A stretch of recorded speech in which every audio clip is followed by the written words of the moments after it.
I retired in April of last year from title insurance, and we did 68 deals last year with multiple seven figures. How much does someone need to spend to make $1 million flipping and wholesaling?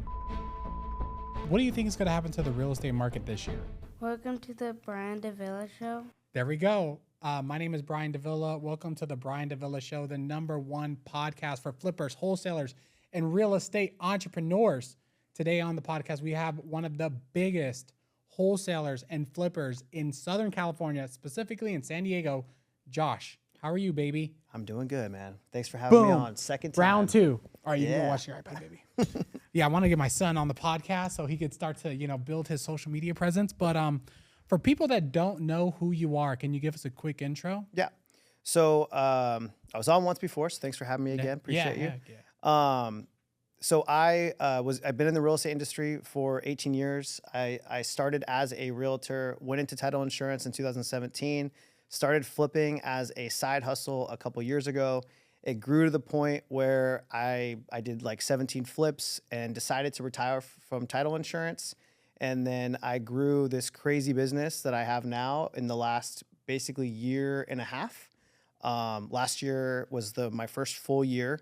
I retired in April of last year from title insurance and grew. We did 68 deals last year. Dang, in your first year? First year with multiple seven figures. And then this year, we kind of talked about some numbers over the weekend, but this year on pace to do like 120. 120 million? Deals. Oh, I was like, damn. Yeah, deals. Yeah, 120 deals. Yeah. How much revenue do you think that'll be? So last year was just under 3 million. This year, if I'm going to do double that, it's 5 to 6, we'll say conservatively. Yeah. Mm-hmm. The thing that I like about you, though, is not only do you do a lot of revenue, but you make sure to stay profitable. Yeah. That's one thing that I've learned from hosting this podcast is like, I meet a lot of people that make a lot of revenue. Yeah. But then sometimes, like, let's just say they're at 5 million, but they make 10%. That's 500K. Mm-hmm. Like, that's not that much for doing that much revenue. Like, I've done over 500K just myself. So I'm like, if I'm going to scale a company to freaking do $5 million, like, I want to make a ton of money. Yeah. So one of the ways when I first started this thing, and it was a scary journey to take a step from going a corporate job to doing this full time. I've never had a huge team. Yeah.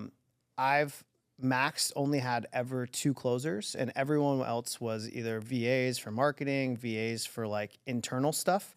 But I've only had 2 salespeople. Like the most employees I've ever had is 2. Wow. So we've been able to grow this very lean. I focused on marketing, things that worked. We've tested a lot of different things and then stuck with what was working. So what does your team look like today, and what do you think your team needs to look like? Marie asked it in a better way. What does your team look like today that did the 60-some deals, and what does your team need to look like to hit 100 deals? Yeah, so last year I had 2 closers, ended up at the end of the year with only 1 closer. We were spending a boatload in marketing. This year I have the same amount of closers, and we're doing the same in terms of marketing spend. But because I spent so much money last year on testing and kind of trial and error, figuring out what's working, tracked all of those things perfectly to understand, hey, was direct mail working better here, or where was my data coming, or what channels were the most profitable?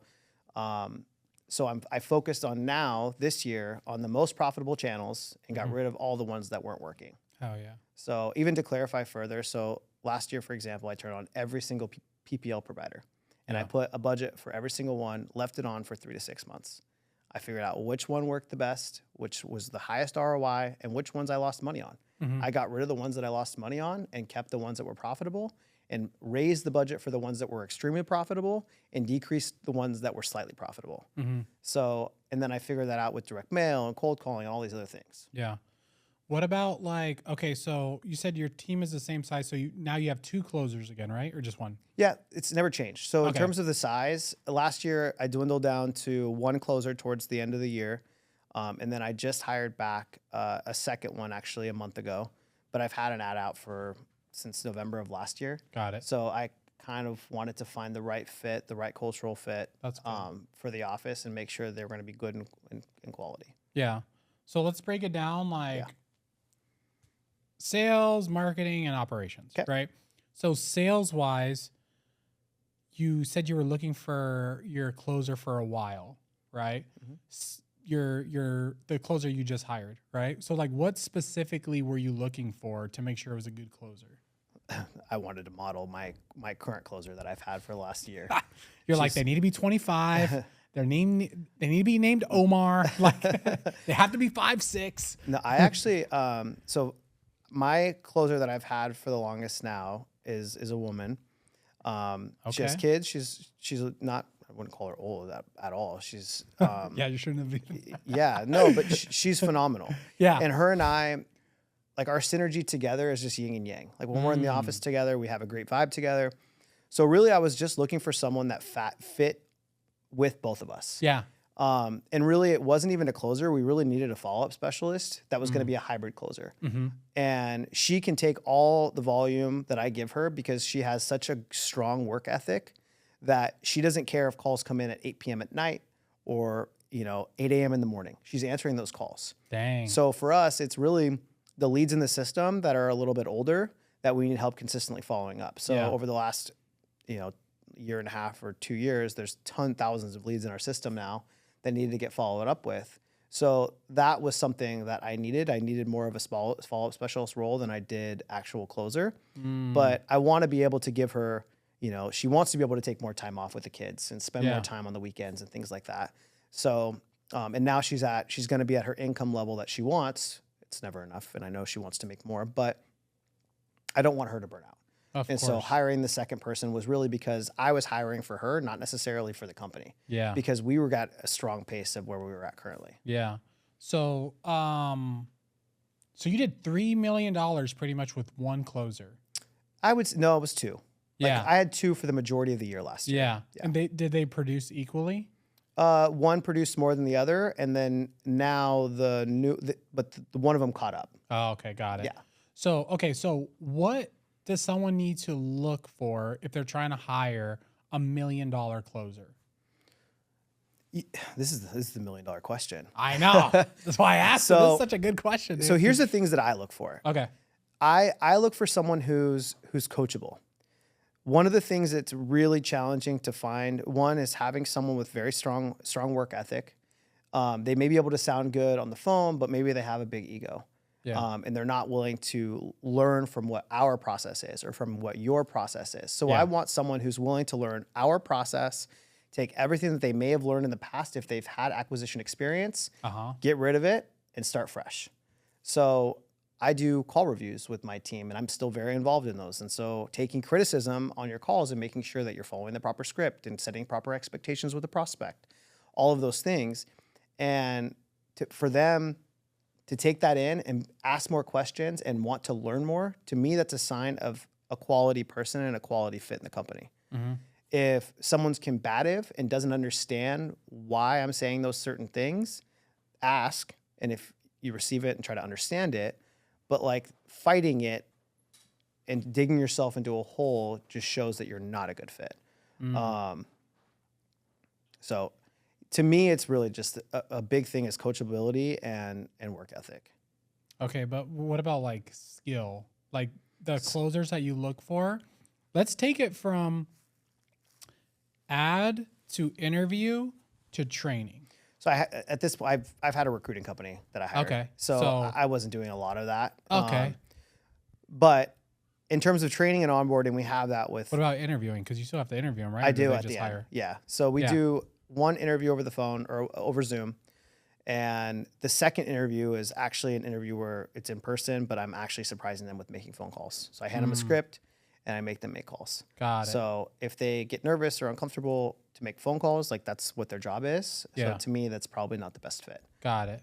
So a working interview is basically what it's called. Yeah. Yeah. We do the same thing, like have them do mock calls and see our CRM and kind of see if they can go through it. But like, let's go in detail in the interview. Like what specifically are you looking for in that interview besides like coachability and like work ethic? Because I feel like everyone is going to say, yeah, you know, I love to learn. I freaking work hard. I'm the top hard worker in my last company. So like, what else are you looking for? I mean, that's what's hard. We have to uncover those personality types ourselves Sometimes someone can say like the perfect things in an interview, and then they're not the right fit. Yeah. And I think anyone who's listening is going to go through that regardless of what I say. Yeah, I go through that. So, but besides that, what else do you look for? I'm a big vibe person. Okay. So if someone I feel like has great energy on a call, to me, I can tell that they're gonna have great energy in the office. So that to me is probably my biggest thing that I look for. Like when I'm sitting on there, I'm like, is this someone who I can spend time with in the office that's going to be able, like they're gonna listen, they're gonna be coachable. Yeah. And you can kind of pick up on those vibes, I think, pretty quick. So pretty much like gut instinct is what you go by. Yeah. Because vibe is such a Cali. I know we're in San Diego, but that is the most Cali thing. The vibe, honestly. Damn, I know we're in San Diego, but damn. Yeah. But you pretty much are going by gut instinct, which is not wrong because it's worked for you. So I'll tell you what our interview process is, right? So, people will reach out or whatever. We'll put out an ad. I am looking for, and when I'm asking their experience in the interview process, I'm looking for, do they have similar sales experience to the role that they're about to do?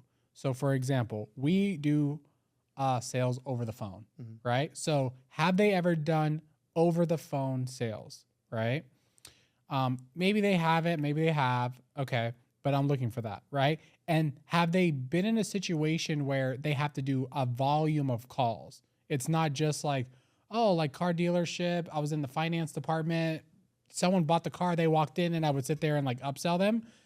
That's good, but that's not very similar type of sales to what real estate people do, right? So I look at type of sales experience and I need them to have sales experience. So that's number one. If someone has no sales experience, they've never done sales, personally for me, I don't hire them because I don't want to sit here and like waste a bunch of time seeing if they're going to like it or if they're going to be able to do it. Then do they have a similar type of sales, right? And then I look at like one of my top closers, he didn't have real estate experience, but he used to buy and sell cars. So he would negotiate people down on their price of their car, buy it, and then resell it to a buyer. So I was like, okay, he has like negotiation skills. He also has hustle. It wasn't just like, oh, spoon-fed leads. He had to go out and like hunt for the leads. So I was like, okay, this is good. And then culture fit. So I usually tell people like, hey, this is a Christian organization. You don't have to be Christian, but this is the environment that we're in. I just want to make sure you're comfortable with that. And some people are like, dude, honestly, a lot of people, because they usually come from my Instagram, they're like, dude, I love it. Like, this is great. So I tell them that, but then vibe also like, hey, like, this is a high performance environment. This is not Keller Williams where there's 10,000 agents and only 2 people produce. Like as a closer, as a salesperson, these are the minimum KPIs. You need to get 1 contract a week. We want our closers to make 50 dials a day. That's pretty much it.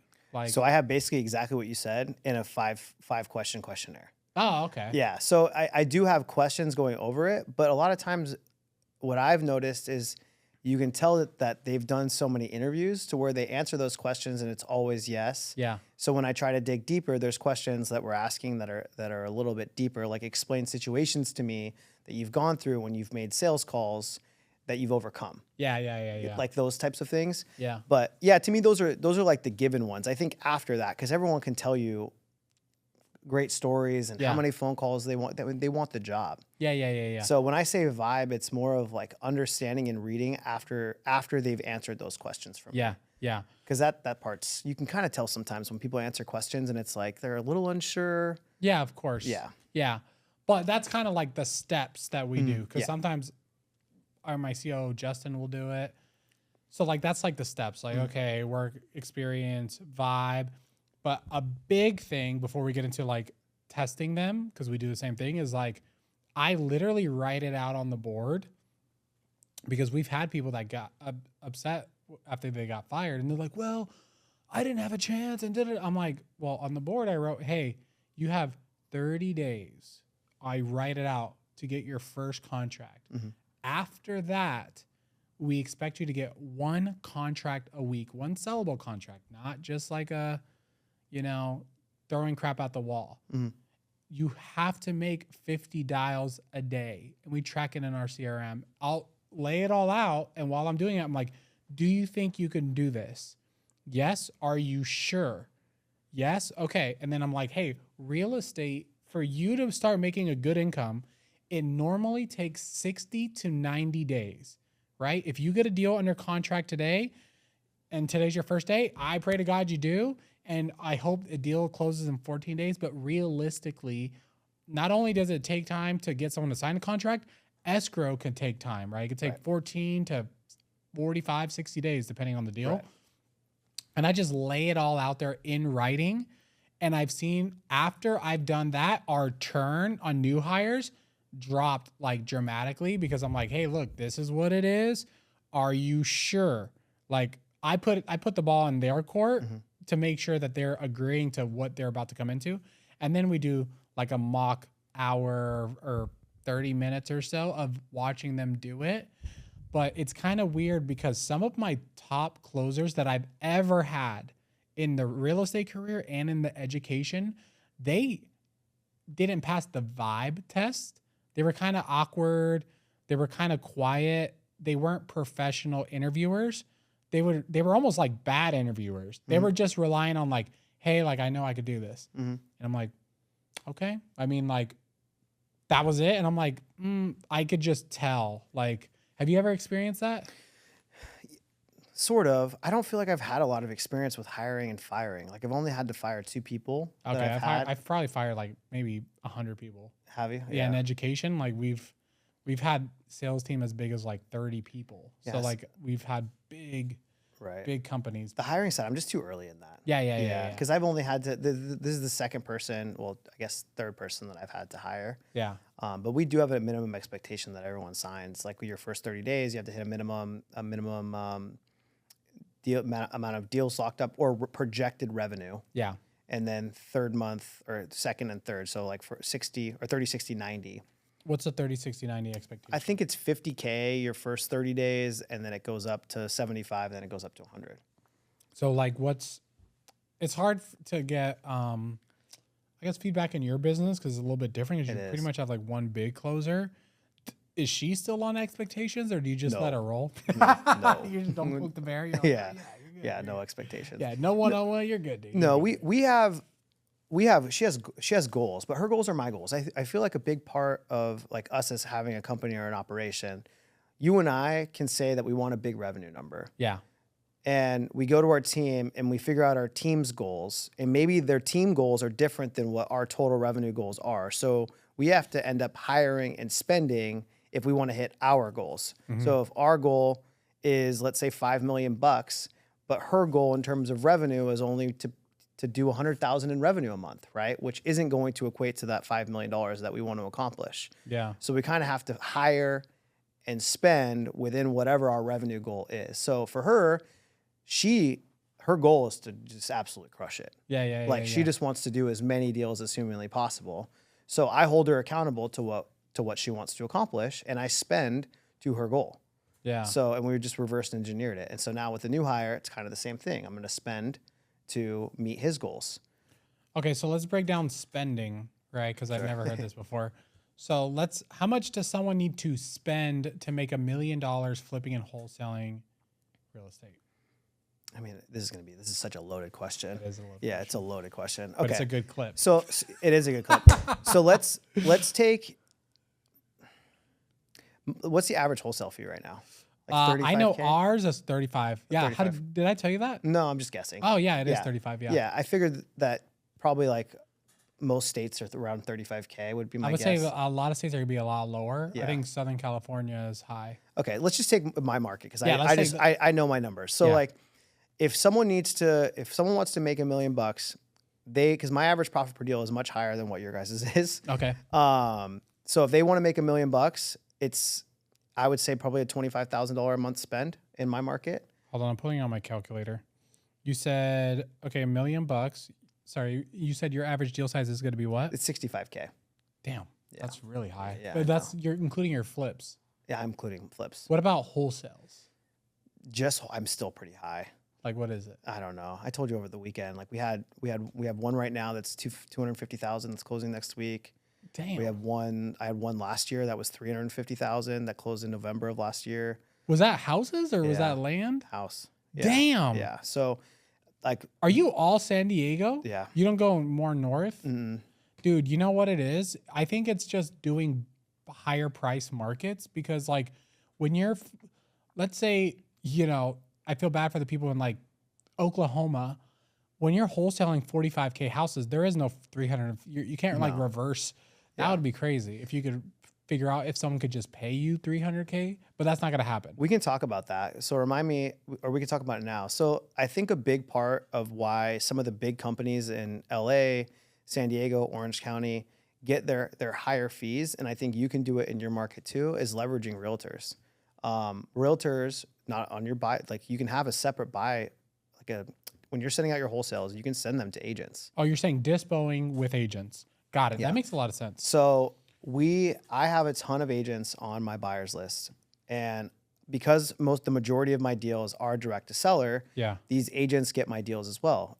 What do agents have? They have buyers who are willing to pay market value Yeah. for the houses that we're wholesaling. So my biggest assignment fees have all been deals where an agent who's in my network or in my area have seen something on Instagram that I posted about a deal that I have, or seen something from my email list and had a buyer that was ready to buy it. Yeah. So I'll do a double close. So I'll close on the house, then they close a week later. And that's how some of my biggest assignments have happened, is just finding buyers directly through agents. What about okay, so let's go back to the math. Sure. So you're saying 65K average deal. That's why I was thinking taking your spent, like your 35,000. Yeah, let's do my 35,000. Yeah. 35,000. I mean, you need 3 deals a month, right? So 3 deals a month. Let's just say you have one channel. That's 28. Yeah, Yeah. that's 28 deals divided by 12. It's like 2.5, 2.3 deals a month. Yeah. That's low. That's doable. Actually, yeah. Yeah. Okay. And so let's say you're doing direct mail. So direct mail for me is 8,700 pieces of mail gets one deal. 8,700. And how much do you pay? I'm just going to use $1. Let's just say $1. Okay. Is it that high though? Isn't it like half? Well, I it guess depends when on you what take you're the data saying. and all this stuff. Yeah, it depends Yeah. on what you're saying. I would just call it $1. Okay, so pretty much you need to spend we'll say $18,000 to do 70K a month. Yep. You think it's that simple? I mean, if you talk about employees too, so like let's say you Yeah. had a closer on board. Yeah. I would That's say like hiring a closer. that's not fixed cost though, right? Well, it depends if you're paying a draw, but if you're paying commissions, I pay salary. you pay a salary. I pay salary plus it. commission. Yeah. Okay. Yeah. But most people don't pay a salary. Most people pay commissions, but I'm just trying to like make it as simple for people trying to make their first million. I think 25K is a very reasonable budget between employees, data, and marketing. Dang. Where do you think people should get their data from if they're going to do mail? Hey, quick break from the podcast. If you're enjoying this podcast, make sure to give it a like, comment, and share. And if you're someone that actually wants to start investing in real estate, whether that be flipping, wholesaling, or rentals, and you want me to help you, go to the description of this video and fill out a link and we could see if we could work together.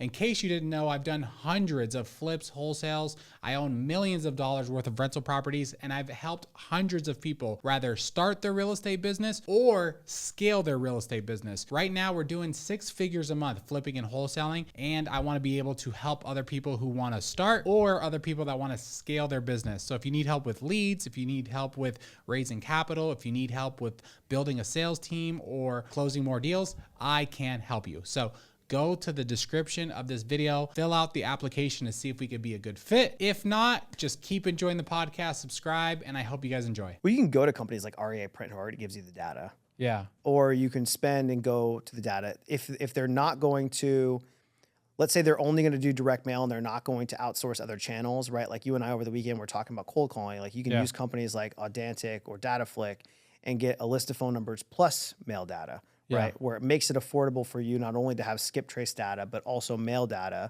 And so you can do kind of the best of both worlds. So it just depends on, I feel like, someone's ability or want to scale. If they want to scale past $1 million, then yeah, I would pay for data from one of these specialty companies. Would you do like data flick? Either one. I'm sure everyone uses both. Yeah. We're going to put an affiliate in the description of this video. Dataflick, you better pay me. But okay, so pull data from Dataflick. What company would you suggest for mail? And have you tried different companies? No. So yellow letters is who everyone uses. You use yellow letters? Got it. Yeah. Okay. Just makes it simple. And then what lists do you think people should mail to? So the great thing about getting predictive data is it breaks down, like you could go to them and say, hey, what are the top, let's call it, depending on the area and the size, what are the top zip codes that the most investors purchase in? What is the highest traffic for investor purchases? Let's hone in on those specific areas that you want to purchase in. If you do flip, then what areas do you like to buy in? Like if you don't like buying in rural areas, take all those cities out. So you have the most niche down list that you can, that you can mail to. So for me, I niche down my list to, and now I've even niched it down more, which I'll give a little insight into.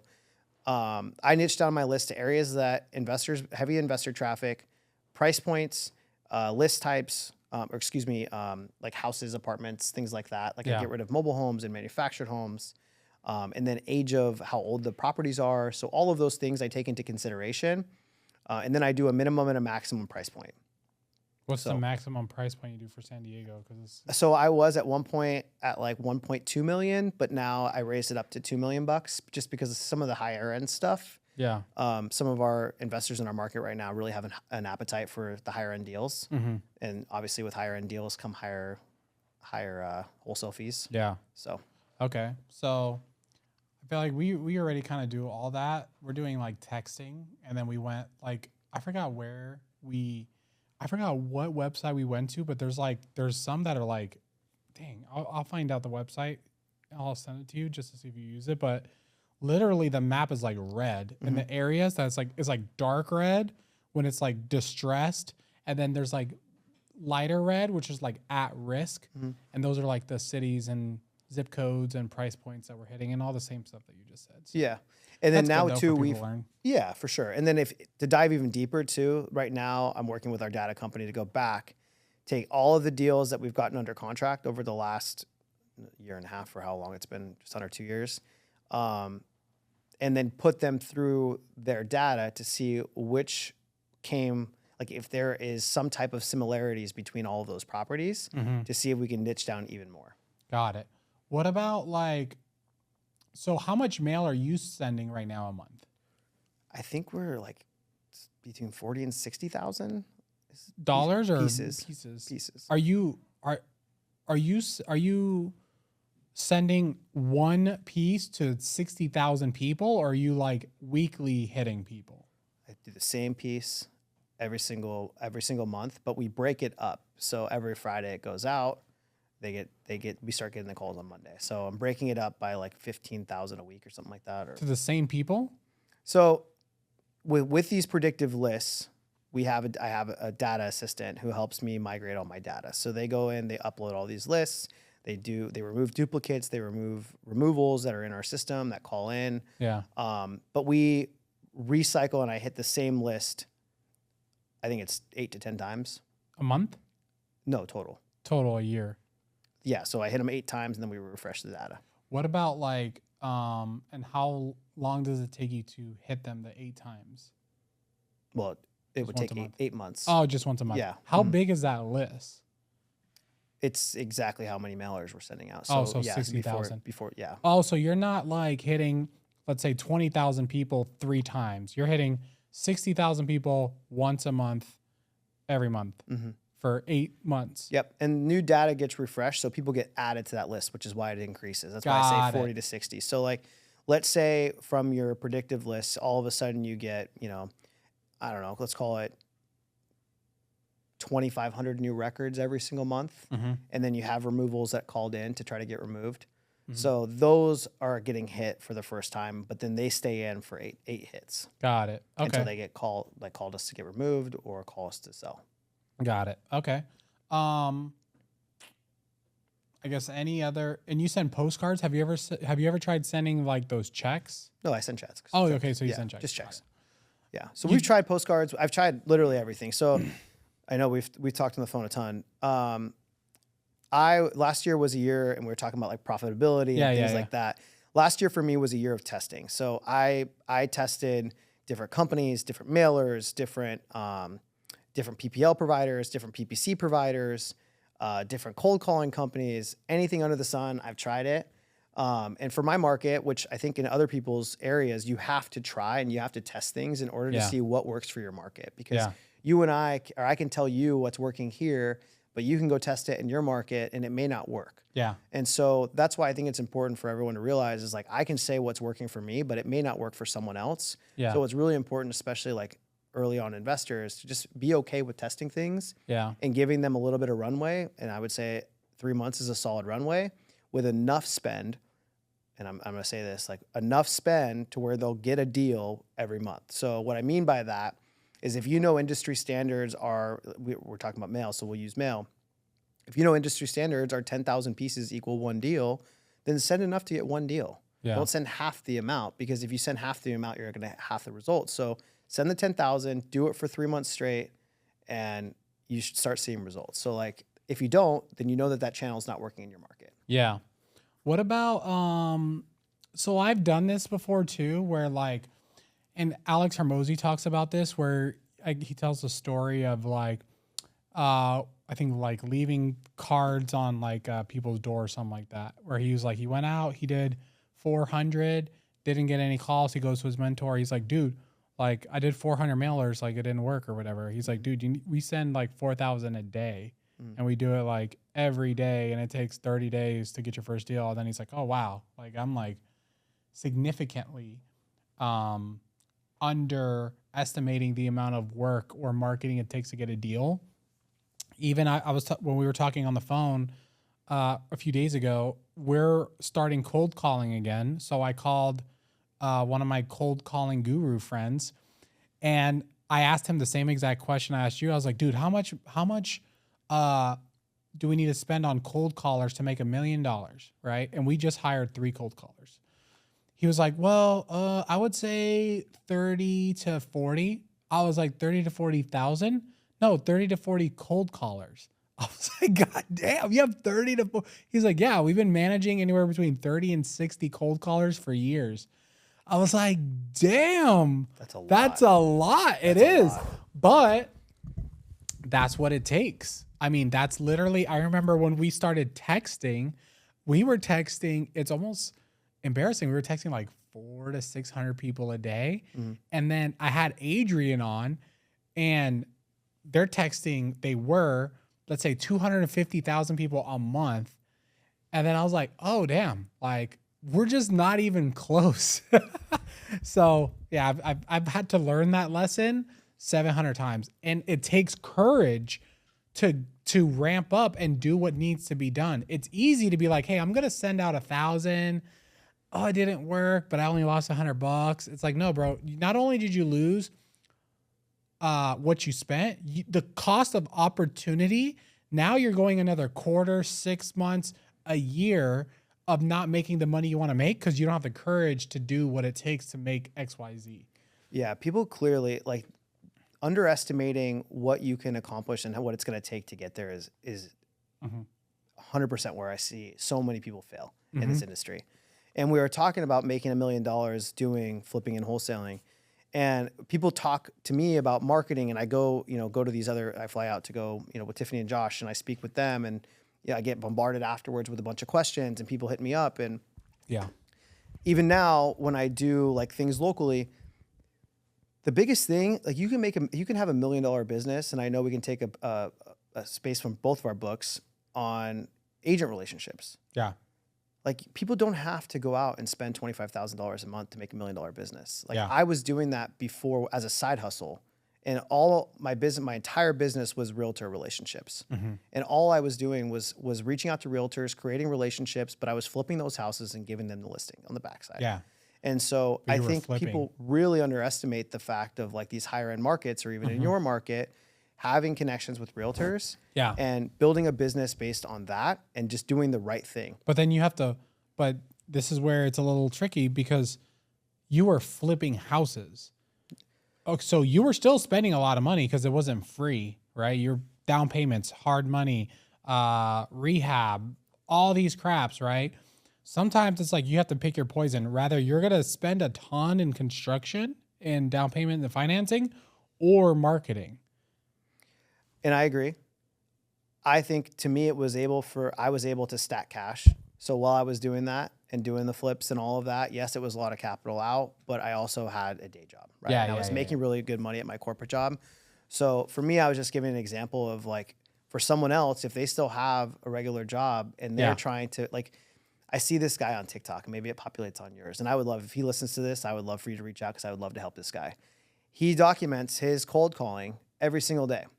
Oh, on TikTok? On TikTok. A younger guy? Younger guy. I think I know. And he's like, he lives in a high rise or something like that? I'm not sure. Yeah, I think I know who you're talking about. No, not that dude. I think that dude's in Chicago. I think if I pull it up, I'm sure his thing pops up. That's so But I funny. see him and I can just tell that he's struggling. And what he's doing is he's calling direct to seller and he's making the cold calls himself. And I'm like, I just know it's so hard for people that are just starting out in this business. If you and I had zero money and we were to start fresh, where would I start? Like making cold calls, it's going to take you so long. Like we were just talking 30 to 60 cold callers, right? To make $1 million business. Yeah. For us to cold call ourselves every day, every single day, we would not make enough phone calls unless we got lucky to close a deal probably in 6 months. Yeah. And it sucks because in the beginning of my career, I did do cold calling and I did build my business off of that.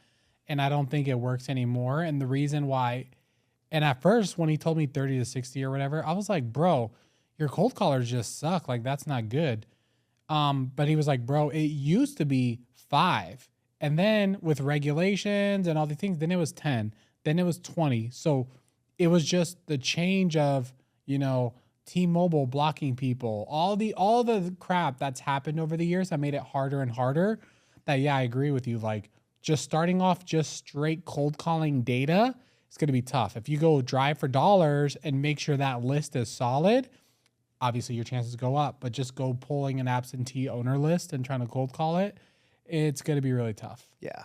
I think it's our sport or our operations has become a volume game. Yeah. You have to be able to do volume and understand that. And there has to be some type of money involved for you to generate a large book of business. And that's why I always say to people who are just trying to do a couple flips a year, or they have money and they want to spend money, go start making some realtor relationships. Like go take down a couple flips. I know flipping right now for us, may not be very sexy in where we're at in our lives. With risk and things like that, but we have the ability to spend money so we can choose which exit strategy to use. Yeah. Where most people don't have the ability to choose what exit strategy they use. Instead of spending it on marketing where you're risking potentially losing that, I would say risk it taking on a flip and learning that experience versus not. Yeah. What about, so we talked about mail. Yeah. Anything else about mail before we move on to? Not really. I mean, I think we made it sound like mail is a big portion of my business, but I spend it. I do it all. Yeah. So, So what else do you do? Well, we talked about cold calling. Yeah. So but are you doing a lot of it or just? No. I'm dabbling in it. Yeah. I just added it in November again through a separate company, and we're starting to see a deal flow through it. Cold calling is so cheap. Yeah. A lot of times it's just like, I want to be able to feed leads to my team. And not that they're shitty leads, but I think it takes a very strong salesperson to convert cold call leads. Yeah. And I think it helps them sharpen their sword to be able to convert these people who are outbound versus inbound. Mm-hmm. Inbound, people who are coming from direct mail or PPL have already raised their hand and they're ready to sell. To convert those deals that are highly distressed or highly motivated to sell is a lot easier. Yeah. So I think my team has gotten better over the last 3 months of adding in cold calling because they've had to really get good at making sales calls. Yeah. What about, how many cold callers do you have? 6 now. We decided to hire 3 more. Yeah. Okay. Yeah. So we're averaging I think 12 or 13 new leads a month. And then I think I told you right now that's low for 6, for 5. We're in a high end market. Yeah. We're just not, I think in other markets, industry standards, I think is like 3 to 5 a day per cold caller. Yeah. Ours isn't that many, but we are. Mike, I just checked my KPIs before we got here, just in case we talked about it. It's 1 in 55. 1 in 55 closed. Yeah. 1 to 55 leads is a closed deal from cold calling. Yeah, that's really good. Yeah, I think Eric Klein said the same thing about the same number. Yeah. I had him on. I think industry standard is like 1 in 100. Yeah, 1 in 100, 1 in 120 if you're just starting. Yeah. It also depends on like what you define as a lead. Because sometimes like if you count gross leads into your CRM, it's tough because sometimes we get people who are like, yeah, I'm interested. We call them, we're like, that's not even my house. So I'm just like, oh, well, was that a lead? We haven't had any of those that have come through that's like not my, except for PPL. PPL is always like yeah, that. that's what I'm saying. Like Yeah, I'm talking about in just general. Yeah. Like you start to count the people that are like, don't ever mail me again. And you're Yeah. like, okay, though that wasn't a lead. So then like, but yeah, 1 to 55 is low for cold calling. Yeah. And I do track like the people who are removals, I'm still considering a call in. So like on my KPIs, I still consider that a call in because it's still a trackable, measurable thing. Yeah. Even though it's a removal or if it's a do not call. Yeah. So you still track that as a lead. Mm-hmm. Well, how many leads does it take you to close a mail client? Ooh, that's a good question. I don't actually know that. I don't think I track our call-ins to leads, but I don't know that I look at what the number is. What do you think it is? I'm sure you would know.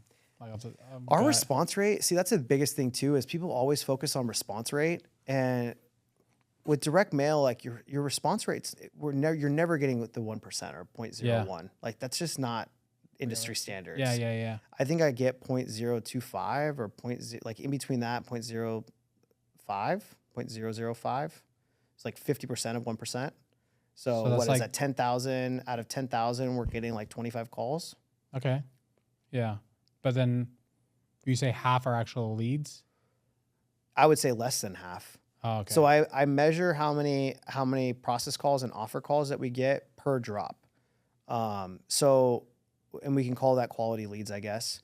So out of 10,000, I would say we probably get 2 to 3 quality leads. Dang. And then you guys close one of them at least. At least one. Yeah. Yeah. So your closing ratio is probably really high. Yeah. Yeah, that's cool. Yeah. And it wasn't like that. So I was talking about like hiring and sales. And so last year when I was talking about testing, one of the biggest mistakes that I made last year was that I thought I had a lead problem and I had a sales problem.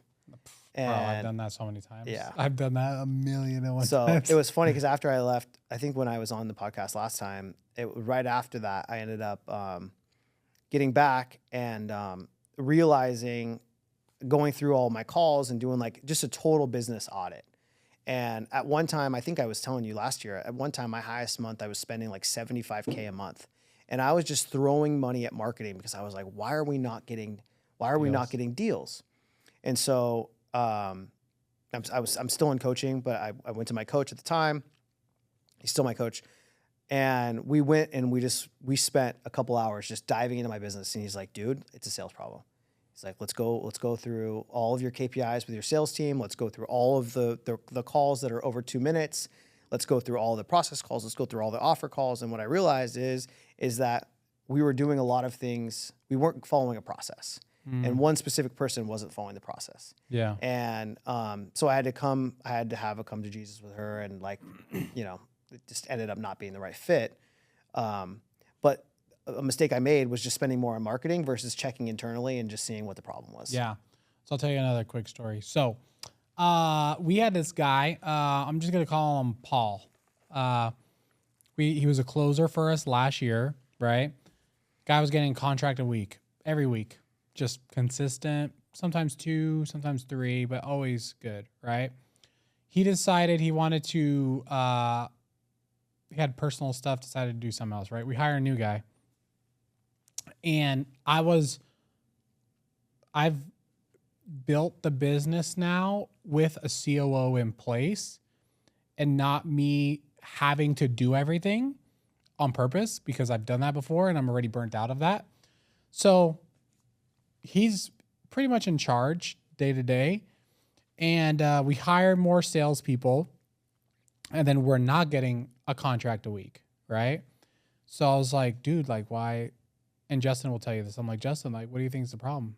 He's like, well, I don't know. I think the marketing's not hitting. I was like, no, it's a sales problem. You need to like work with this closer and, you know, train and listen to the calls and A couple of weeks go by and I'm like, dude, what do you think? Like, and we ramped up marketing because he thought it was marketing and I was willing to go the long road with him. So I was like, let's ramp up marketing, right? Ramp up marketing. It just doesn't close, right? So then finally I was like, all right, Justin, we need to give this guy a performance plan and hire another closer. And you are going to get on the phones now, right? We're going to see if you perform better than this guy. He gets on the phones. Surprise, surprise. He got like 3 contracts the first week. Mm-hmm. So I'm like, dude, it's not the marketing. It's your sales team. And the only reason I was able to do that with him is because I went through that with Wealthy Investor, where we've ramped up marketing and we're like, bro, like we're not closing. And then the freaking salespeople before were like, Brian, the leads aren't bad. Da-da-da. I was like, you know what? This is what we're going to do. Let's watch the calls together.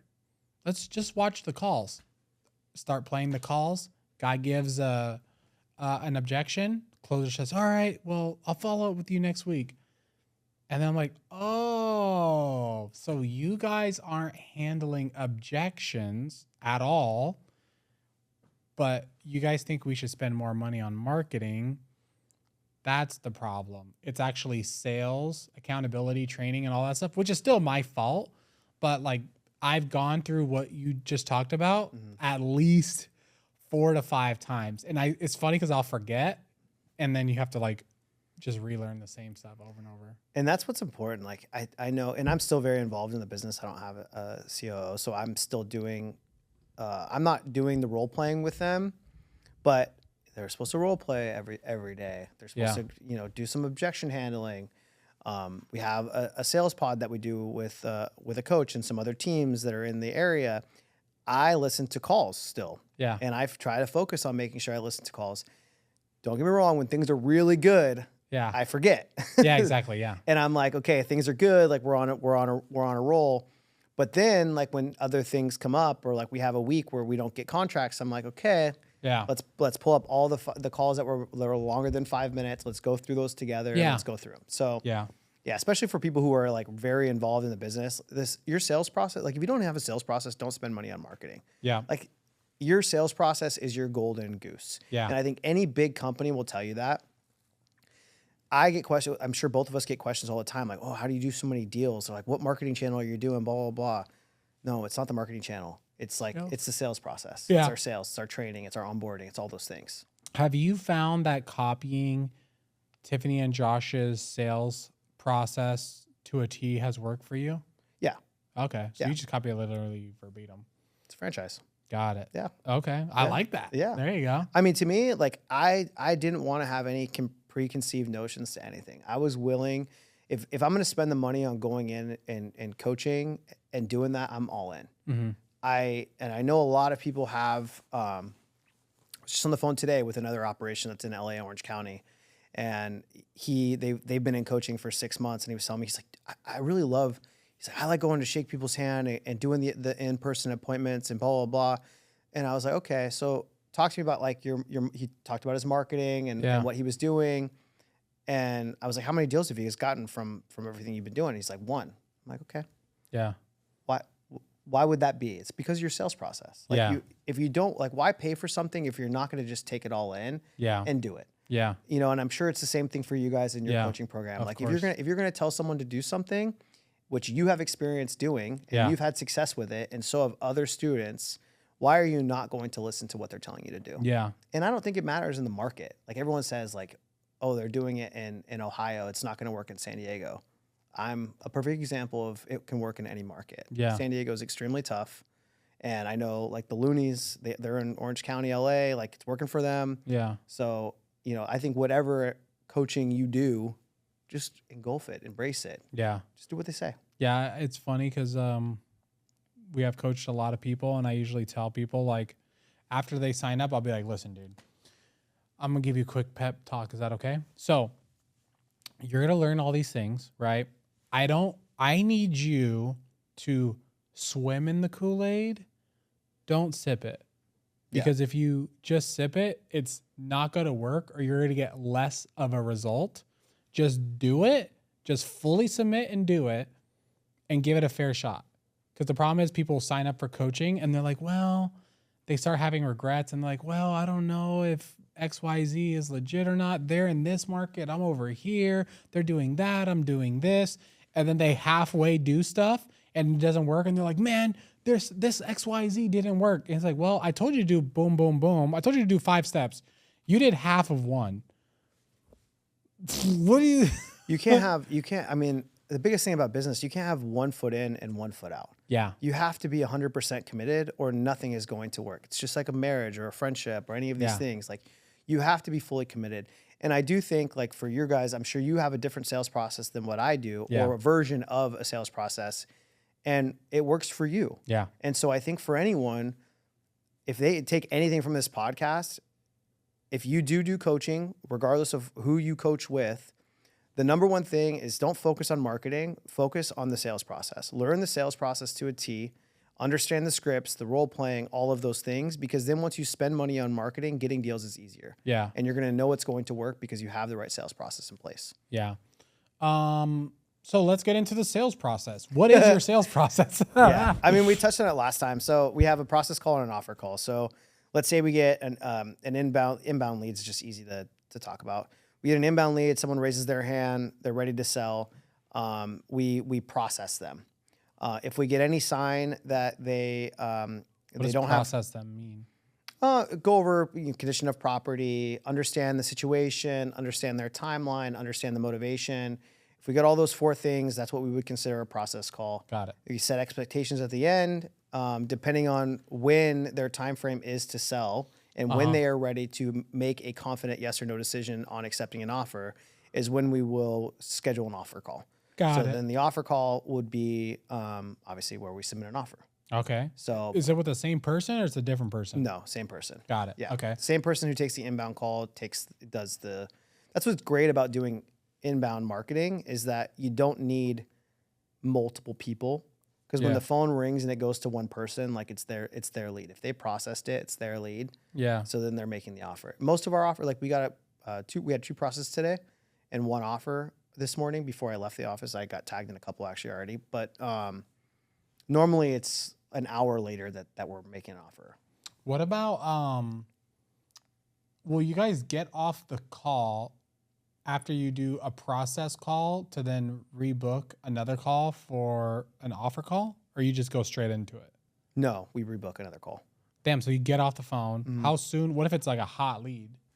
Yeah, we'll get off the phone. I mean, they tag me right away, and if it's a hot lead, we're calling them back pretty quick. Oh, okay. So, but all of them are relatively hot, but we're building enough credibility, rapport, all of those things over the phone, like and we're setting proper expectations that if for whatever reason we get ghosted on the offer call, we know we did something wrong on the process call.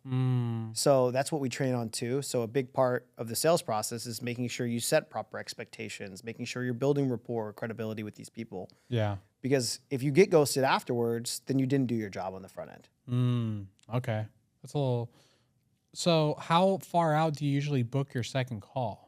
It's pretty quick. Oh, it's like it just depends. Like it's ultimately up to them when they're ready to make a confident yes or no decision. If they don't have all their ducks in a row and they're waiting another week or 2, then we'll wait before we submit, because on the offer call, our expectation with them that we're setting on the front is that they're ready to make a decision when we're calling them back. Yeah. For us to go over the DocuSign over the phone if it is a fair price that they're willing to accept. Got it. Okay. So we don't like send DocuSigns that, like our DocuSign, they literally fill the contract out after they say yes, stay on the phone with them and send it via DocuSign. So you have like 100% document signed KPI. No. But it's high. So what I track is our process to offers. Process to offers. Yeah. Yeah. So if we're doing, we have a 2-to-1 ratio right now. So 2 processes equals an offer, or excuse me, 2 processes equal 1 offer equals 1 deal. No, that's not right. 2 processes to 1 offer. So if we do 2 processes and 2 offers, we normally get 1 deal. So yeah, 2 and 1. Okay. There we go. Yeah. Okay. And what's your like closing ratio on your contracts? We have not had a cancellation yet this year, and we're at almost 30 deals. Dang, that's good. That's beautiful when you don't have like a million cancellations. I do have a really big poop box. I was going to say shit box, but Okay. I have a house right now that we got under contract, and I was like, I know this is going to be our first one. I didn't want to put it in the atmosphere, but it's just one of those ones that's like rural. It's kind of a tear down. It's just very unique. It's going to have to find the right buyer. Yeah. So that may be our one. Last year, I'll tell you though, we had a lot more. So of the 68, I think we canceled like 12. Okay. So like I didn't net 68 deals. We had 68 deals in the pipeline at one point. We closed a little less than that. Yeah. Minus 12, 50 something. Yeah, 56. Yeah. Okay. Yeah, I like that because I've done different strategies in my career, and sometimes the cancellation rate is high, and it just sucks. That's what's hard about being virtual, and I think a lot of people have like a sticking point with that. Operators on going virtual is because you can't underwrite the deal properly and all those things. But now, as long as you're getting enough information on the phone, if we know that it's not upgraded in the house, we know we're going to do a full remodel, or an investor's going to do a full remodel. So it makes me pleasantly surprised when we get to the house and it's still in great shape, where like we could technically wholesale it, where we're putting it up back on the market as is. But we've gotten pretty good. There has been times where obviously last year when during the election and kind of some like variable factors, we had a very high percentage of price reductions. Yeah. The market softened. Because the market softened. Yeah. Yeah. What do you think is going to happen to the real estate market this year? God, that's another loaded question. Yeah. To be honest, I'm just so focused on just turning and burning deals, because especially right now, like last year I was more flip heavy than I was wholesale heavy. This year I am starting to close on a little bit more flips, but I'm optimistic. I think the things that are kind of happening right now in our economy, I think Trump's he's a smart guy. Yeah.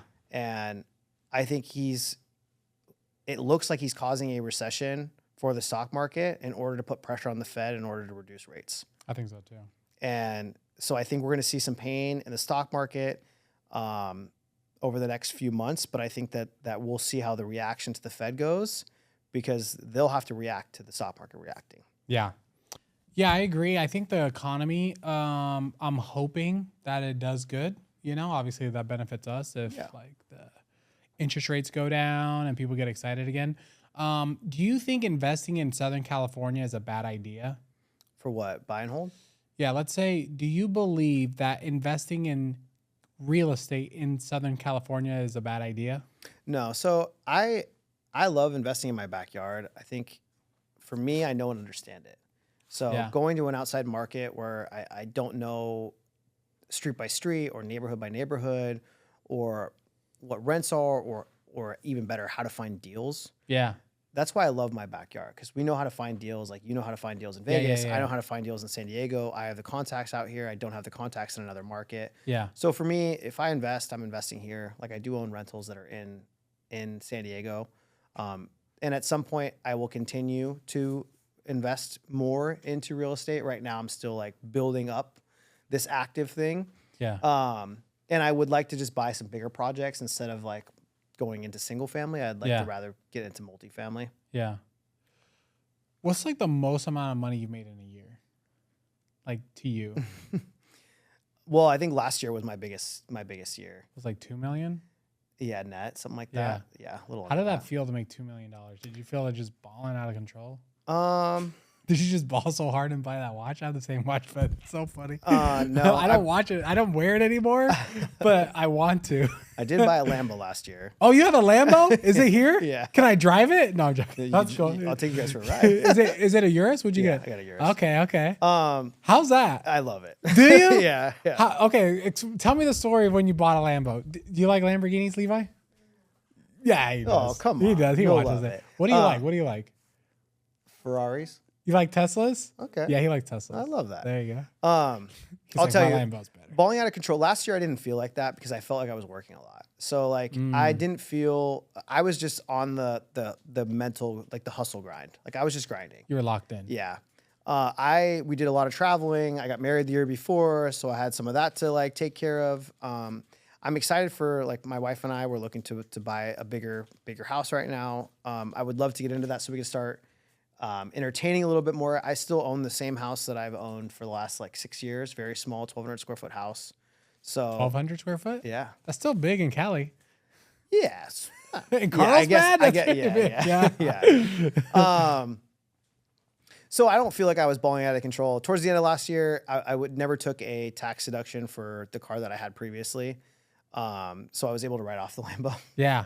And I think with Trump being in office too, now he probably will reinstate the 100% tax code 179. So I'll be able to write off 100% of it. Yeah. Well, not 100%, but 80 or 90. Can you tell me the story of you buying your Lamborghini? Okay. So my accountant, I'm going to talk about this, and I'm the most humble guy you'll meet, even though I do have an expensive watch and car. We're gonna clip this. It's gonna be so Yeah. funny. I'm the most humble guy, but this But I is got what a happened. But I got a Lamborghini. So my accountant, we had a meeting, like an end of the year meeting. It was December. I want to say it was a week before Christmas. That's funny. So Christmas Day, I was on a walk with my wife, and I was jokingly throwing it out there because he had put it in my head. I was like, "Oh, I'll go buy a Urus," because he told me to go buy another car. And so I jokingly said to him, "I was like, I'll go buy the Urus." He's like, "Let me look that up. Let me see if I can write that off for you." Yeah. So we looked it up. He's like, "Go buy a Urus." Yeah. And so I told the wife on Christmas Day, because it took me a long time to like muster up the courage to tell her. And I told her, I was like, "Hey, he told me to go buy a Urus." Dang. And she's like, "You're a douche. No, you yeah, can't do yeah, that." yeah. So You're like, I'm not a douche. He's a douche. He told me to do it. I basically did it anyways Dang. without telling her. Oh, that's always a So, good idea. I ended up buying it before the end of the year, and I left it at the dealership until like the end of January. Oh, okay. And I didn't even pick We it might up. even have to cut that part because I think you're supposed to use it, but I'm not a CPA or something like that. No, you can buy. You just have to buy it. Oh, okay. You just have to buy Yeah, it. you just have to buy it. Okay, So that's cool. I bought it, and then I didn't go and pick it up for like, I don't know, 3 weeks after I bought it. Why? I don't know. Okay. Yeah. Makes And then sense. finally I told my wife that I bought it. Oh, okay. You didn't tell her. That's until kind of why I left it there. Oh, okay. Yeah, that's why you didn't. That's Yeah. why you didn't pick it up. You're Yeah. just like, Yeah. Yeah. I had to. you just had I had to 3 figure out weeks how to of kiss drop it up. how Yeah. to how to like drop the bomb on her. So, yeah. She asked me one day where I was going, and I was like, "You know where I'm going?" She's like, "What do you mean?" I was like, I bought what I told you that I told you that I needed to buy." Yeah. And I needed she's to like, buy "You it." really bought it?" Yeah. And she's like, "Okay, if you bought it, you're gonna have to buy me a new car." So Oh, I had to buy dang. her a new car, What'd you get her? the Q8, the Audi Q8. Oh, okay, cool. Yeah. So how was it the first time you like got on your Urus? Honestly, it didn't feel any different. Okay, how was it when you bought your first Rolex? Well, it's funny because the first expensive watch that I bought was actually for Ryan. Oh, nice. I bought him a Patek Okay. with like me and some of his partners. We're like, dude, let's do something nice for him. Bought him a Patek. He gifted me my first Rolex. So my first Rolex was a gift from Ryan. Mm-hmm. And then I bought my wife 2 Rolexes. So I didn't buy the first Rolex that I bought was the Rolex that you have on. Mm-hmm. So by then I already had like a Rolex, and my wife had Rolexes, and she gifted me a Rolex also. So it wasn't as big of a deal because I already had a Rolex. You know what I'm saying? I guess so. I have another one other than this one, and then I bought my wife one, and then they sold me this one after I bought my wife one. I don't know that it felt any different than like, so when I first bought this one, which this would have been my third one, I had it in the drawer on my nightstand for like 2 weeks, and I never wore it. So it was kind of one of those things where I feel like people always think of going to buy these nice things and like going out and doing all that, and like the idea of it sounds great, and then once you get them, it's like it just doesn't feel like anything different. Yeah. The car, I've always loved cars. Growing like as a kid, I souped up cars like when I was super young and was dumb, which I actually just did that to this car too. But Oh, you souped it up. I wrapped it and I got an exhaust and I lowered it and I got like, He likes that Hollywood. You like that? Yeah, He's so making it's pretty sick now. Yeah, But, is it? Yeah, Can I see it? Do you have a picture of it? yeah. You want to see it, Levi? I have a video. Yeah, come here. Come sit. You have a video. Yeah, I got it done at a shop that Sun's here. does Let's see. Oh boy. Dang. What's the inside look like? It has like baby blue pinstripes. It's like black. Do you like it? Mm-hmm. You like it? Are you gonna buy one? Mm-hmm. Yeah, I think the nicest car that I think I've owned is just like a Mercedes GLE 350. You have that one now? No, I have a Tesla now. But I actually, it's funny because I bought that car Christmas Eve for the write-off. I was like, dude, I need to freaking get like my last minute write-off, and I went and got that car. I remember I got it, and I had BMWs before, but this one was like a little bit nicer.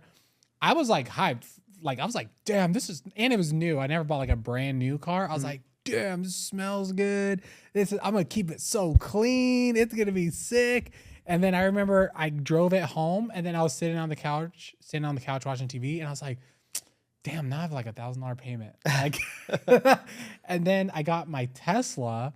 My Tesla at first, I was like, I don't know what kind of car I wanted to get after I got rid of the Mercedes. My Tesla, there was only 2 used one in Vegas, and I had to get a car fast because I crashed my car. They had no like X's that were new. I would have to order one, and I didn't have a car. Long story short, I was like, I'm gonna get the Tesla. They had one. They had one in Vegas that fitted what I wanted. I drove that car. I was like, bro, this car is fast, bro. This car is so. Have you drove a Tesla? No, but they always try to race me. Bro, you should race a Tesla. We should race. We can't race in San Diego because there's so much traffic. Yeah, we can't. Bro, maybe when we go golfing, we'll race. Bro, that car is so damn fast, bro. Do you get the performance? It's the Plod. Bro, the first time I drove it, I was like, holy crap. Like, I was like, I don't think I should own this car. Like, it's so damn fast. Now I'm like a big Tesla guy, bro. Nice.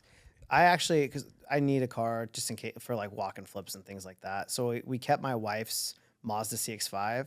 So when I'm talking about me being humble, I drive that Mazda CX-5 to go drive some deals and look at my flips and like go meet my contractors. You are humble. So I drive that thing. You drive a Mazda. You're a humble guy. Yeah. That's so funny. But I do, because my wife's lease is up. She barely drives anything. So her lease is up, and I think I'm gonna get a Model Y. I think you should get a Model X, bro. They're so dope. I just don't need one. Like you don't need it, but yeah, the Model Y is dope. like, I feel like you can get them for like 29,000 used. And so it's like a perfect little deal getter, like where I can go drive some stuff and come back and not care about putting miles on it. Yeah. So do you think he should get the Model Y, Levi, or what do you think he should get? The Model Y. He wants the Model Y. Okay. Yeah. He knows about Teslas. Nice. Like he literally will watch the YouTube videos.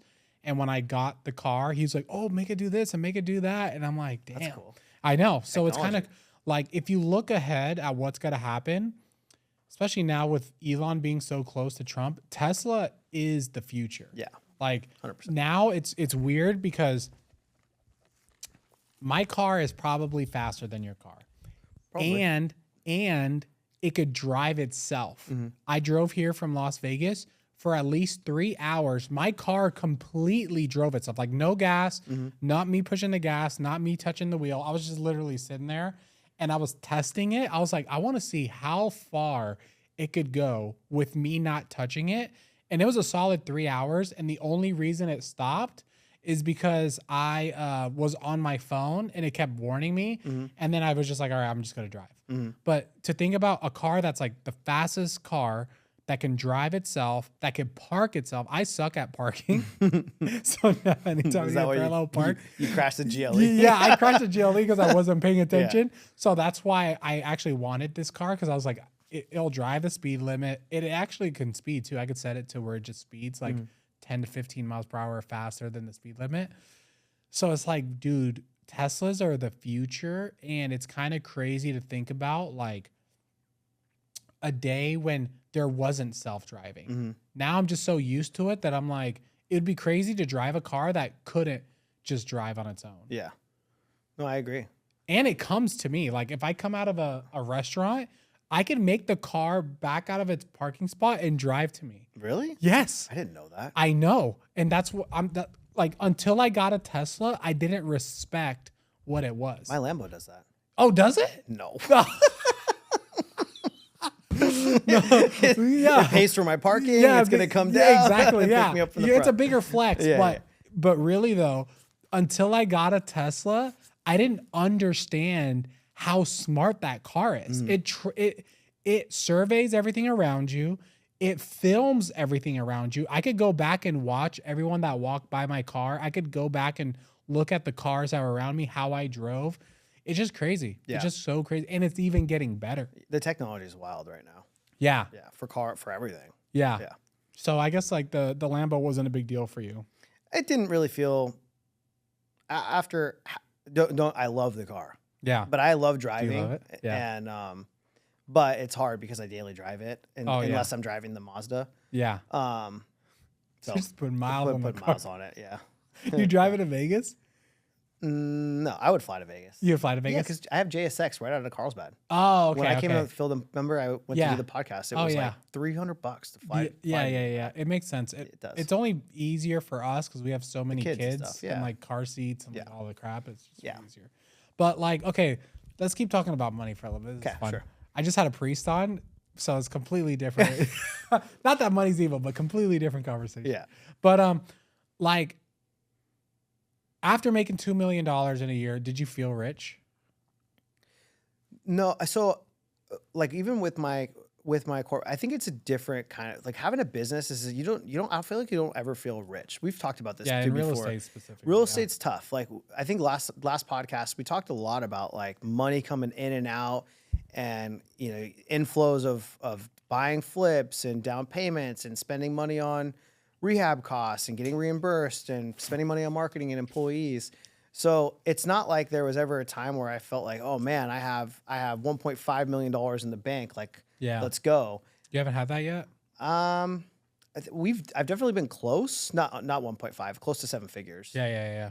But it's definitely dwindled down. Yeah, of course. Before 2. Yeah. So I've gotten to that point, and then I bought rentals. Yeah. And then I kept money into the rentals, and then realized that they were a good investment, but not a good cash flowing asset. Yeah. And so now I'm repositioning with rentals and things like that. So when it comes to running a business, like if I still have my corporate job with making 7 figures, totally different. I have no expenses, no bills other than my house, my personal stuff, which is very low. So with running a business, it's different because at some months, we were talking about our spending the last time. Yeah. Remember we were showing our spending reports? Yeah. So I think I spent $544K the month that you were there. Yeah, I think I was pretty close to that. Yeah. So it's hard because when we were spending that amount of money, even though it's not like a net spend, because a lot of that we get back. Yeah. It's still hard because you need to recycle that money. I know. And so I've told my wife this a million times. Like we talk about money often, buying a house and doing other things in our personal life. And she's like, at what point do we want to go and buy a bigger house? And I was like, I don't want to take money out of the business until we have a certain level of money in there to where I'm not worried about not being able to recycle money. Why don't you just raise money? I do. But then why don't you just You're still recycling it. But why don't you just raise enough money where you don't have to use your own money? So I don't use my own money for flips, but I put the down payment in and then I get it wired back.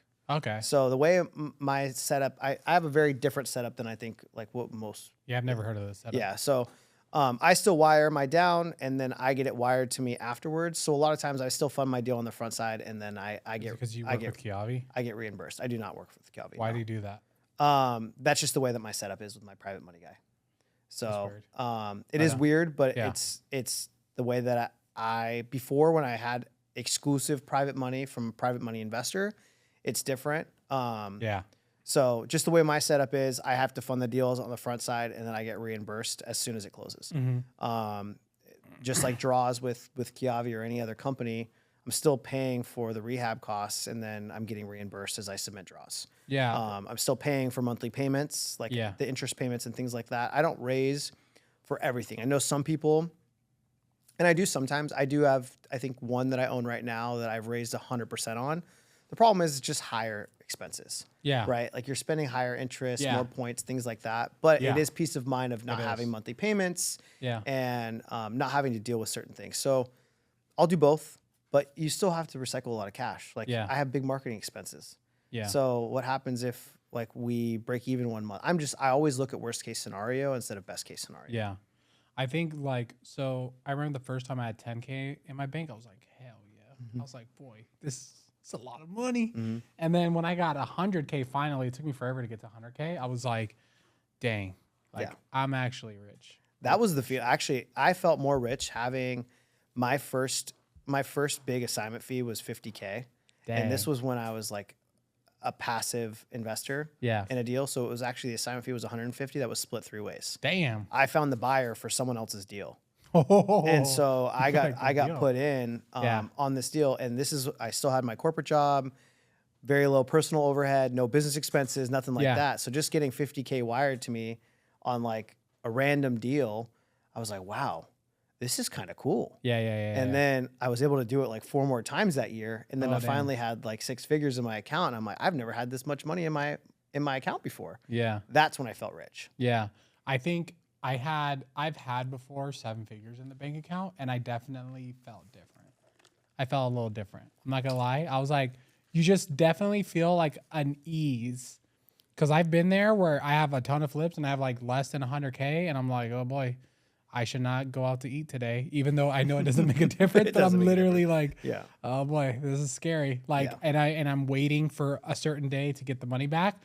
And I've had 7 figures. I don't have 7 figures in the bank right now, but I've had it before. And then you're just like, dang, feels like, different. This is nice. Like, it's comfortable. It is very comfortable. Yeah. Do you know how much your house is worth? Probably $1 million. Yeah, it's a 1,200 square foot house. That's crazy. Yeah. That's literally insane. So like, I know after I moved to Vegas, now looking back at when I was here, I was like, oh, it's normal. Like now looking back at California, I'm like, bro, this is expensive, bro. It is it's like so expensive. People don't even understand how expensive it is. Like, no, it's wild. Imagine how much money do you need to make to buy a $1.2 million, 1,200 square foot house? Well, that's what's so hard about like the affordability of right now is we've ran out of buyers who can afford these price points. Yeah. Like it just slimmed down. That's why this flipping market is so boring and so hit and miss. Is like, you really have to, for any market. Yeah. Like the affordability for the average income or the average person in any of our markets is hard to afford. When you say any of our markets, what do you mean? Well, Vegas too, I'm sure. Well, Vegas, you can still buy a house for 300K. Yeah, I know, but how many offers are you getting per flip? I mean, if it's a good flip, like if it's affordable, the house is gonna sell. The house is gonna sell. But before, like we're talking, let's call it 3 years ago when the market was hot. You're getting a ton of offers. Yeah, You're getting 30 offers. So now, like you're lucky if you get 2 or 3. Yeah, which is still great. Like don't get me wrong, but like there's still negotiations. You're not like some of them are getting full ask, over ask, but like few and far between. So it's hit and miss. But before you maybe have gotten like 15 offers or 25 offers, and you'd go like 200 over list. Yeah. So. But it's crazy that even for me, I would say I'm a higher earner. I can't go buy your house. Yeah. I can't. Yeah. 2 reasons why. I have 4 kids and a wife. I can't go buy a 1,200 square foot house. Like I just can't. Like it's just so. In order for me to get a house that's like 3,000 square feet with a pool and a nice backyard for my kids, how much is that gonna cost? I mean, you're going inland. Well, like one point. No, let's say I want to live in San Diego. Yeah, no, I know. You're not going to be like on the coast. You're going to be a little further inland. Yeah. I think you could probably find something for like 1.5 would be my guess. You think so? Yeah. I don't think so. So like we wrote an offer last week, and it was this house, it was, let's call it like just on the other side of the 5 in Carlsbad. It did have ocean views, and it was on like a quarter acre lot with a pool that was 2,000 square feet, but full fixer. For 1.6. Yeah, full fixer. For full fixer. You just threw that little word in. Full fixer means full fixer. Hundreds of. They needed 300,000 to be torn down. I needed a roof torn off at a second level. Yeah. But how many square feet was it? 2,000. So we would have been able to do it in stages to where we put 200,000 in the inside to make it a functional floor plan. We needed to add a garage. Yeah. We would have added a gate to the back. Thankfully, they redid the pool a couple years before. The backyard was kind of okay. Like I wouldn't need to spend a ton back there. Yeah. But the location, everything, that's the thing is we still have limited inventory. So it's really hard for me being a little picky and want what I want. It's really hard to find something even in that price point that meets our criteria in that specific area. Yeah. Okay, so let's talk about the struggles, because right now you probably sound like this rich, freaking not humble guy. Yeah. I know. You're making me sound really bad here. He's humble guy. He drives a Mazda. All right. Yeah. I live in a shack. Yeah. What? What about? I guess what are some of the struggles now, 2025, that you're going through? God, it's so hard now. we could talk about like we talked deeper last podcast about like childhood struggles and using those things. It's hard as you're growing a business and you become in a profitable, I would call it profitable zone. Like there's zones to business. There's certain zones where you're not on cruise control, but you have things figured out a little bit. Things are working. Yeah. Like last year when we were on the podcast last year, I was talking about being depressed and going through some struggles. And, we were talking about money a little bit, like money in and out constantly, and not feeling like, even though I made the most amount of money, but like feeling like I was always stressed about projects or deals or money out or employees or marketing, all those things. Now I just feel like I'm at a very good level. That's good. To where I don't want to say I'm on cruise control, because I'm still very, very focused on growing. But I just feel like I'm in that zone right now. That's that just good. Feels really good. That's really good. My struggles are a little bit less than what they once were, but you're not struggling with depression anymore? Not really. That's good. Last year was tough. I think I think I talked about this, is being an entrepreneur, you're in this field alone. Like you are the ship that has to keep it running, and you have to be still all there for your team and all of that. Last year I struggled with that. I struggled with myself, and I struggled with my identity, and I struggled because I was doing social media, and I think the social media thing kind of got a hold of like my ego and things like that. Yeah. And so I was just torn in all these different directions, and I wasn't just focused on the business. Yeah. And this year, I don't know if you've noticed, but I haven't really posted very much, and I haven't done very much on my podcast anymore. And it's not because I'm not motivated to do those things. I just felt like I was doing them for the wrong reasons. That's good. And so I do feel like a lot of that depression came from a mixture of like multiple identities. Yeah. The social identity and the business identity. Whereas now, like, I'm just 100% focused on the business. Yeah. And now that I have that kind of, not on cruise control, like I said, just in that zone, I do feel like if I get back into, it's just been a small break, social media, it would look a little different. Yeah. But I do feel like there was a lot of pressure and anxiety surrounding like the social media aspect of what I was doing. That's interesting because so I go through like waves, right? I went through a wave last year where we were posting like 2 or 3 shorts a day, 3 podcasts, and my numbers were going up. And I was like, yeah, like my numbers are going up. I'm getting more followers. I'm getting more little viral hits, but my bank account was not. Mm-hmm. And then I finally came to the conclusion. I was like, okay, if I'm not trying to sell education right now, is this a distraction? And it was. So I actually let that girl Brianna go. Mm-hmm. Do you remember her? Mm-hmm. I actually let her go, unfortunately. And then she got, married, and she's happy. We're all good. She was happy that I let her go now because she's a stay-at-home mom. Mm-hmm. But like, I had to make a hard decision where I was like, okay, this is literally becoming a distraction, and it's not like I'm spending let's say $6K a month on this. It's not bringing in what it should bring in. I could go spend $6K on mail and make at least $25,000 a month and not have to do this much work. So yeah, definitely I struggle with it even today. That's why I changed the podcast to have more faith-based, because sometimes I'm like, unless I'm trying to sell education, what is the point? And that's where I was. Like, am I doing this because because I've never had it in my head. I've gone down the rabbit hole of potentially doing coaching, but like I don't want to be a coach like what Tiffany and Josh would be. It'd be more of like just a high level business coach. Yeah. To where I would do like a once a month type of like meeting. Yeah. Or a bigger mastermind. Yeah. But then I was like, I don't need that. Yeah, no. Like I know a lot of people make a ton of money doing the education space, but a lot of people make a ton of money in our businesses. Oh yeah. And my focus just needed to be on the business, making sure that it works smoothly. I have my team, my team has families to feed. And so that needed to be my focus. Yeah. And, like I said, I feel like I was just doing it for the wrong reasons. I have I'm going to do it. I'm going to start doing it in a different way. Yeah. And that's kind of where, I don't know when or I don't know when, but I am going to start doing it in a different way. Because I do feel like for you and for me, like we have value to bring to people. For sure. But what way do we want to bring that value? And for me, like the way I was delivering it before didn't make me feel good about myself. Yeah. Yeah. And I think like my advice would be not to do it until you feel like I have to do it. So like I wouldn't do this if I'm like, hey, I've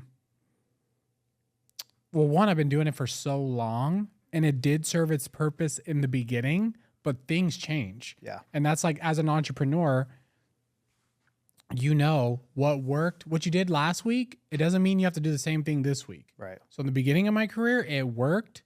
Now it's starting to be like, does it work? That's why I changed it to more faith in business so I could grow. Like we just had the pastor you saw or a priest. Like I am trying to grow spiritually and make sure that I learn the truth. And I'm going to do that in this podcast. Because like, let's say I didn't have a podcast, like to speak to the thought leaders and to the people that I want to, they're not going to just like, I guess I could. So it's just an excuse, but like, I'm making sure that this podcast benefits me. It's not about just the viewer, right? Yeah. Even speaking to you, this is benefiting me. Yeah. Me speaking to someone making more than me in real estate, it helps me. And I'm glad it helps the people. But if this stops serving me, I'm going to stop doing it. Yeah, I get that. Yeah. You know what's interesting too? I think about you sometimes because when I watch the podcast because I do watch myself. I'm a consumer of the podcast because I enjoy listening to other people's journeys and experiences and things that they're talking to. I would have, like you were talking about benefiting you, and I would have a hard time because you're in that world and you're around, let's call it like the gurus and all that stuff. And you get other people who come on the podcast who do our business in the way that they do their business, because we're not all the same. Yeah. We're all different. Yeah. And you have all of these different things that can be in the back of your head. Like you have obviously like Ryan and his team that do all these different businesses. Innovation, and then you have people that come on the podcast that, buy rentals in different markets. For sure. And then you have people who spend money in different areas on marketing. Oh, for sure. Like how do you this is a question. Like That's a great question. How do you take and not get distracted from all the different things that people bring up to you? That's a great question. And the answer is I do get distracted. I know. No, I don't. I really don't. So this is actually something that I learned honestly from my mom. And then I relearned from Alex Hermosi, like privately. When I was at his mastermind, he talked about like the only businesses that he pursues are like when he makes like a 10X or a 20X or 25X on marketing, right? Mm-hmm. So a lot of the times, like I said, I speak to people, and because I'm so blunt and I ask like, how much money have you made? I've asked that question to people that made, let's say $2-3 million, and it was like 200K. Mm-hmm. Like they profited 200K. Yeah, that's crazy. So it's easy when you ask the real questions to know what to do and what not to do. Right. I just feel like the world, and this is, I think, another problem, like with the social media stuff, is it becomes so it's almost fake. It is fake. Right? It is fake. And, it is 100% fake. We probably sound way better than what we actually are right now because of the conversations that we had. Sure. Like, I have seen, again, because I've been on this podcast, I have spoke to people and have personally known people who on Instagram, they're killing it, but their business actually makes nothing. Mm-hmm. I've seen it, and they've told me off air. So like, I don't get fooled by social media anymore. Yeah. I don't care what people say on social media. Right. I look at the reality of the situation. Mhm. And the reality of the situation is most flipping and wholesaling companies, if they're ran correctly at scale, make 30%. Could be a little bit less, could be a little bit more. That's the average that I've seen. Yeah. At scale. Yeah. Even Tiffany and Josh, I believe on the podcast, I asked them, should be coming out maybe tomorrow. They were about there. So that's industry standard. So if I look at the industry standard, I want to make more. And if the strategy doesn't make more, I'm not going to do it. That's me personally. Right. I have chased revenue. I could say I've done education where we did 7 figures in a month. We've done it. We've also done that and made nothing. Mm-hmm. I've experienced that before. So I've learned that lesson not to chase the sexy thing, to chase what matters. Yeah. So what matters is Levi here. I don't know why he has all these numbers on his screen, but He's ready to go. yeah, Levi, Camila, Noah, Jake, Jessica, Wendy. That's what matters. All this other stuff is just a joke. It's literally not real. So Yeah. I've seen it. Imagine talking to someone that's like, yeah, we did $10 million. And they're like, dude, we're not making any money. You'd be like, oh, wow. Like everyone on social media thinks you're doing XYZ, but you are literally, I'm making more than them.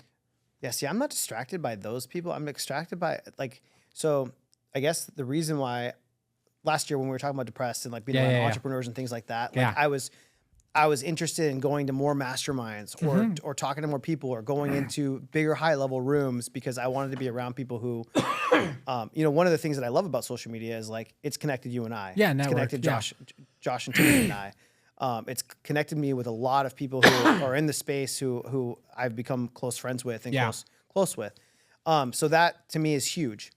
And again, going to these masterminds, it would have connected me with other, bigger operations or other people who think the way that we think. Yeah. But what I was nervous of doing, of why I didn't do that, and I still don't, is I didn't want to get distracted from other ideas from other entrepreneurs because I was so focused on doing things one way first. Yeah. Which is the way that I've been brought into this thing. Yeah. And being able to master it and then being able to go to those things and take in information, but know that I don't need to do it.